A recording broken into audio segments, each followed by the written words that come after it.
Yeah, I'm a small business owner. I'm a freedom fighter. I'm a son. I'm a brother. I'm a mentor. I'm soon to be a father.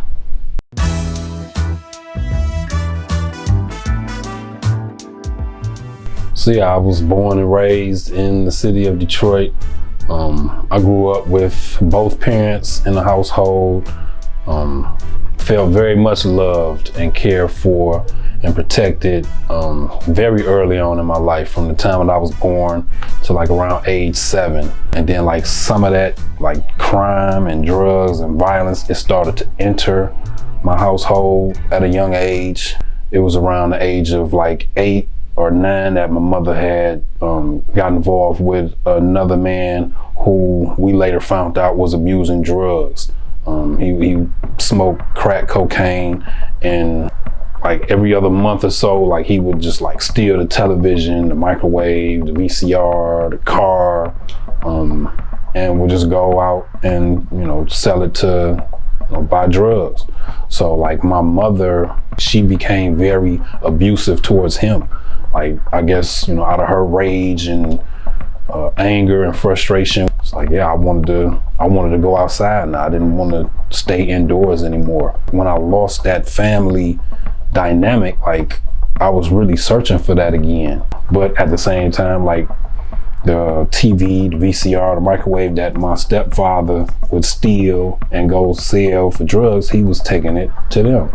You know, like that grew like anger and frustration within me, because these were who I thought were my friends, but I didn't find that with this group of guys. And it cost me a great deal. It was one night, my co-defendant, he gave me a call and he was like, "You want to come with us? We finna take a ride." I'm going to get into the back seat. There's an assault rifle laying on the back seat. So the only way I can get in, of course, is if I pick it up and I move it. Okay. I didn't even know how to work it. Okay. And like I got the tutorial in the back seat. We're going to rob some people.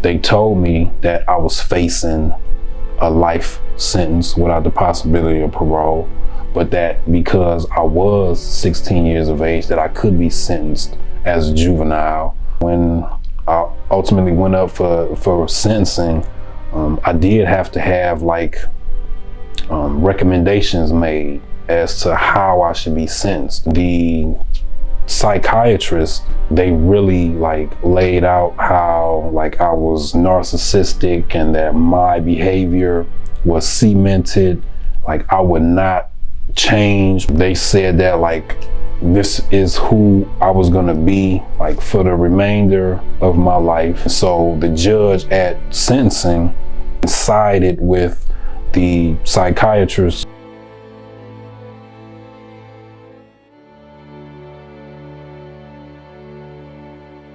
And so like when I'm sitting in the cell by myself, like had just been sentenced, like the only thing I could think about was I'm never gonna see my younger brother again. And I cried like a baby, just really thinking about that, like I'm never gonna see my younger brother again.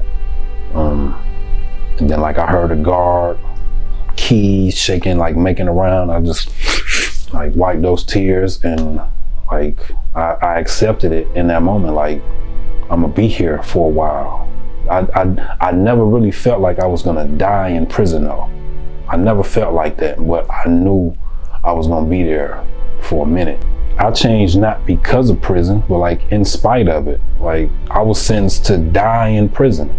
So that's not leaving like any room for a person to say, well, yeah, let me try to better myself for the day that, you know, when I'm released. It's like, no, y'all sentenced me to die here.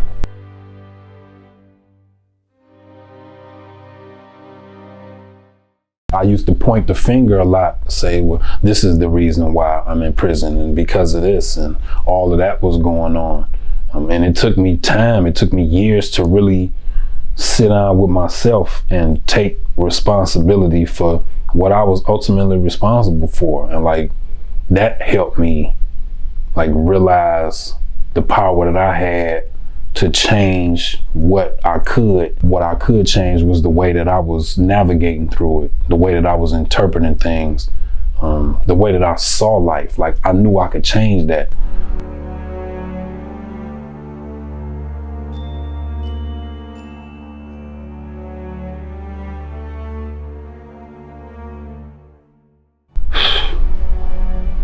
That day was amazing. Like, I don't think I slept like the night before. Since I've been home, of course, definitely been able to, get involved with, this work, like just justice reform work, been able to, use my story, my lived experience as like insight into how legislation can be drafted, how reforms can be implemented that, just would allow for, the second chances of people who, have caused or committed great harms in the community. But it's been a blessing and like a privilege. It's truly been a privilege for me to lead with that, to say like, yeah, I am formerly incarcerated. I served 23 years of a juvenile life without parole sentence. I was one of those people who was deemed, what does they say, incorrigible, like would not be amenable to any programming, like was not subjected to any type of change or growth. It's like that was said about me. I've done these legislative rounds, like meeting with legislators, sharing my story, and that's really what it's been, just to bring a humanized element to this. I'm a work in progress. I'm forever an optimist, forever a student. I'm a healer.